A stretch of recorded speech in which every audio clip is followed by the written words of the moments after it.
As president, what I would say is thank you. I am certain we will have another successful year as we celebrate our 40-year anniversary. I think based on the number of participants that we've had over the years, we know that we are making a difference in the lives of those that reside within our community. And so we want to make sure that we continue to do that. So thank you to all who had a hand in preparing these students. And we also want to thank our educators who've helped prepare our students as well, and anybody that had a hand in this celebration. We just want to say thank you, and thank you. The women of the Prince William County Alumni Chapter of Delta Sigma Theta Sorority Incorporated are proud to celebrate the 40th Annual MLK Program and Youth Oratorical Competition, fulfilling the promise of democracy. My voice, my choice, my future.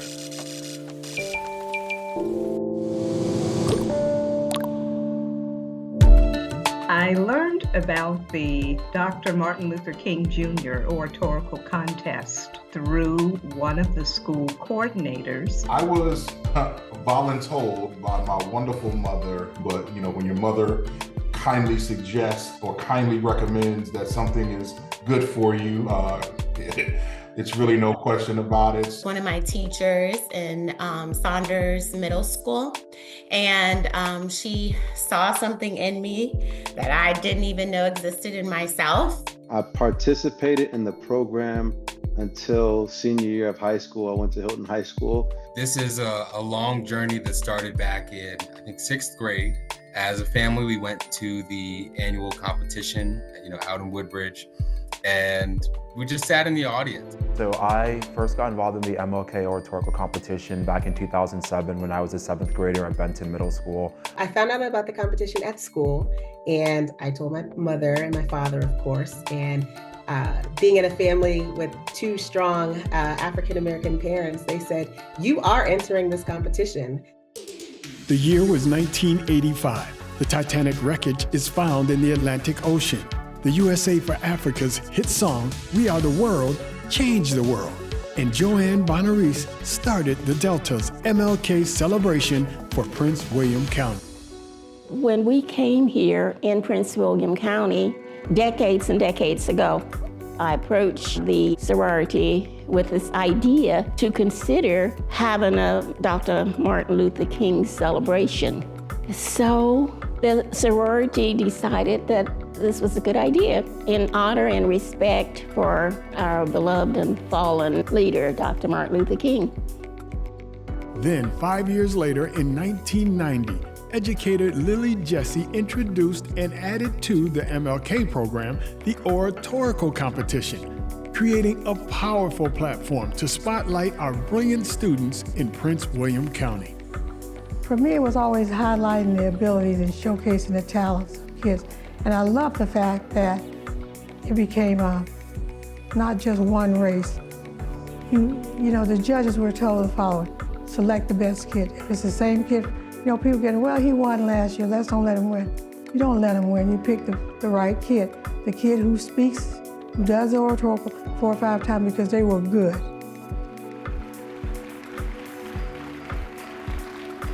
want to congratulate all of our finalists and to the judges. Thank you very, very much. Doing an oratorical contest is different than, you going to a local basketball tournament. Everybody that's coming to an oratorical contest, they're kind of thinking what that next level is going to look like. So that presentation happened, obviously Dr. King's birthday is in January, so Black History Month was on the coattails of that. So I was asked to speak at several Black History programs, so I kind of went on a little tour. I decided to do it because of the mission behind the Delta Research Educational Foundation, which was to encourage students to get excited about history, heritage, and culture, and as well to blend that and create a bridge with current events going on in that era. There's a saying, to whom much is given, much is required.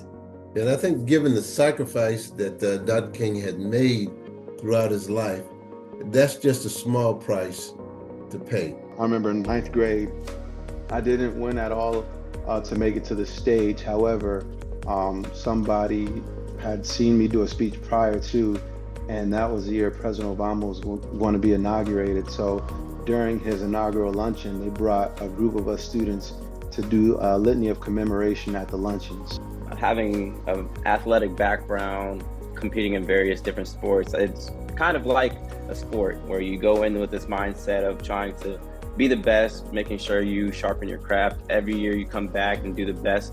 And there's a quote that I learned many years after, and it's throw me to the wolves and I'll return leading the pack. And that's kind of the mindset that I've taken on.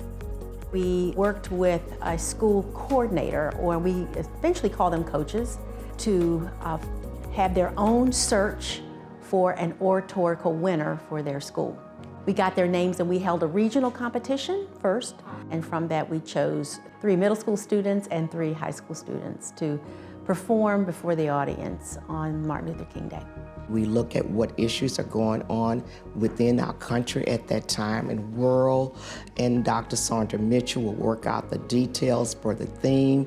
She did the background research. We would present that to the coordinators for the students. So it's a continuous learning process. It's not just a theme. It's a theme at heart. It's a theme, how can we make the world a better place to live in? The first thing that I really remember was, it takes a village to raise a child.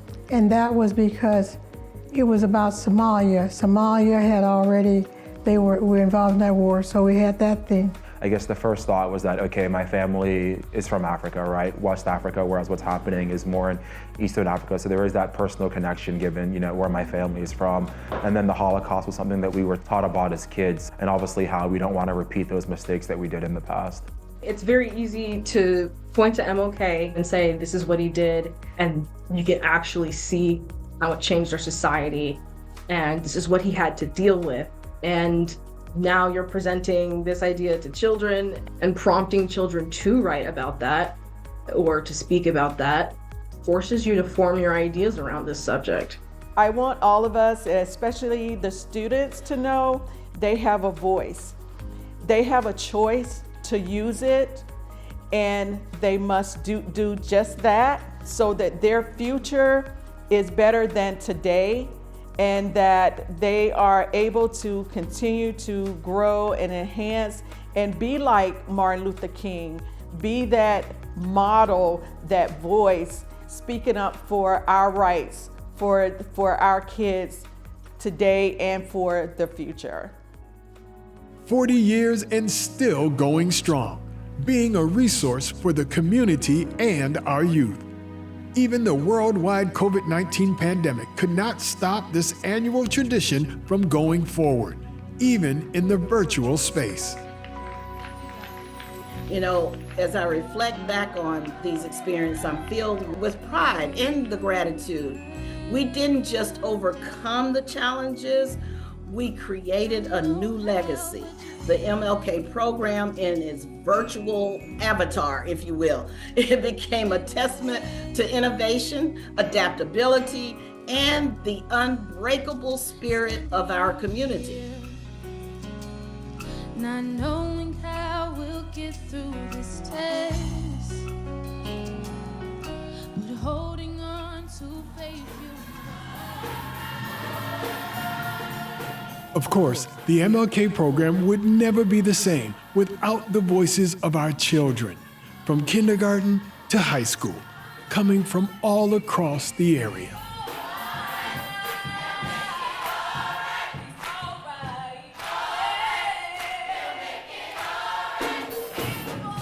Kindergartners in an MLK choir, it is overflowing joy that not only the parent, but people that just come and just see that aspect. So my sister and I and our other sister and brother, we were all together participating in a few years, being a part of the choir.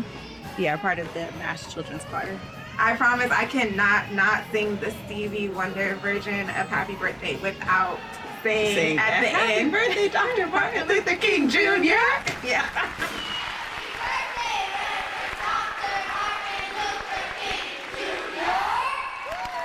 when you're working with children, students, families, and they have an opportunity to present themselves and share their talent, their gifts.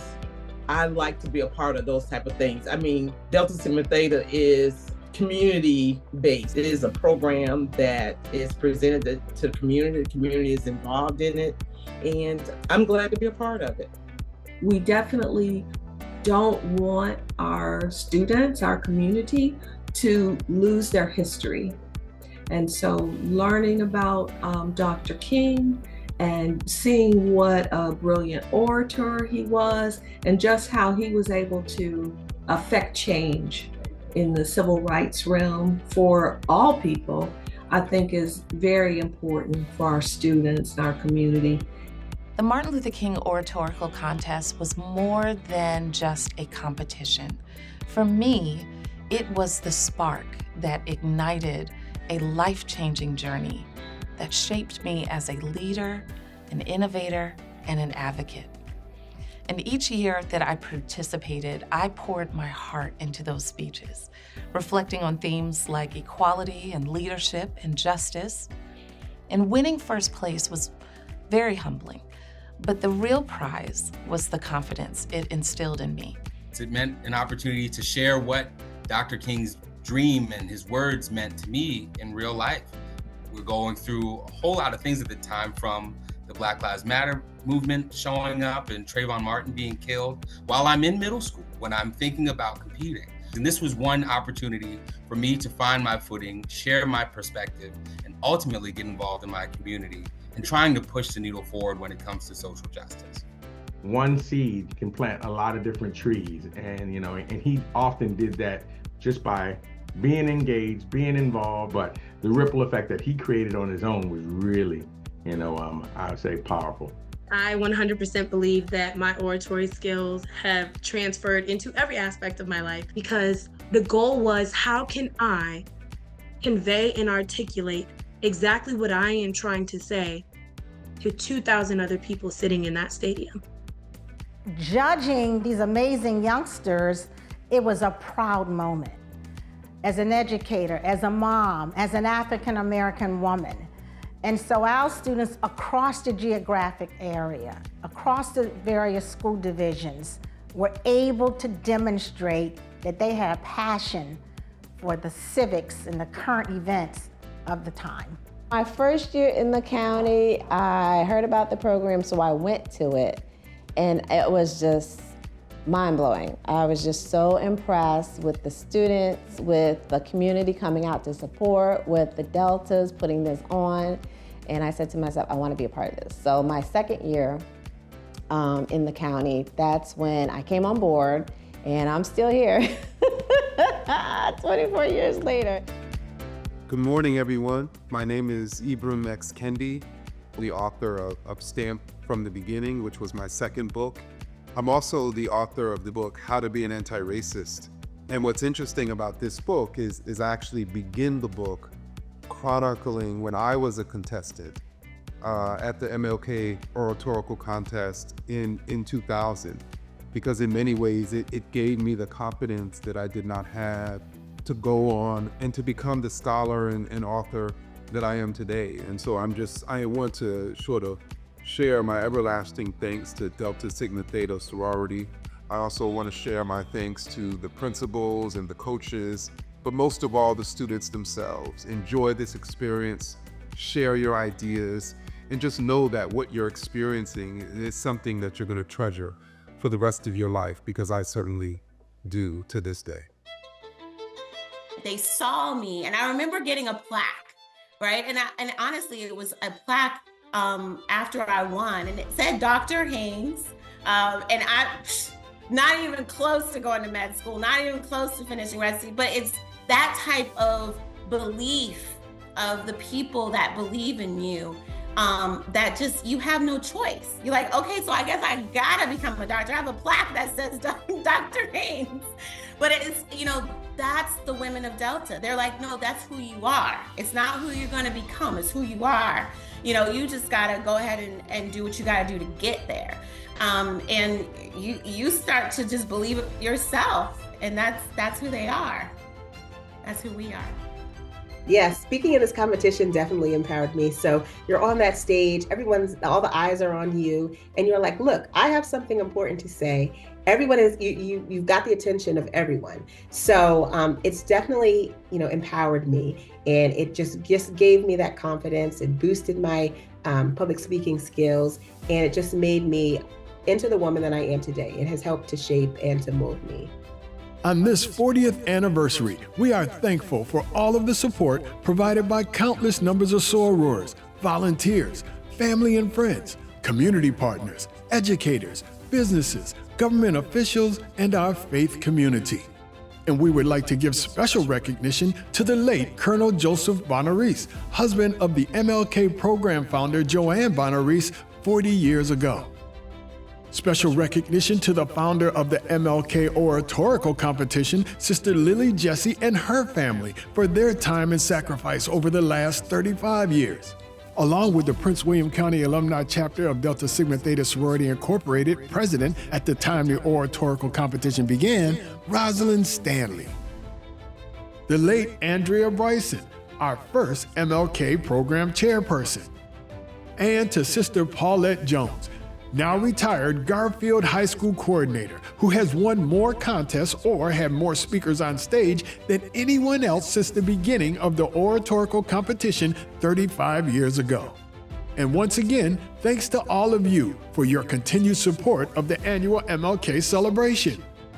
Your support of the Prince William County Alumnae Chapter of Delta Sigma Theta Sorority Incorporated. And most importantly, your support of our children. The 40th Annual MLK Program and Youth Oratorical Competition, fulfilling the promise of democracy. My voice, my choice, my future. Be blessed.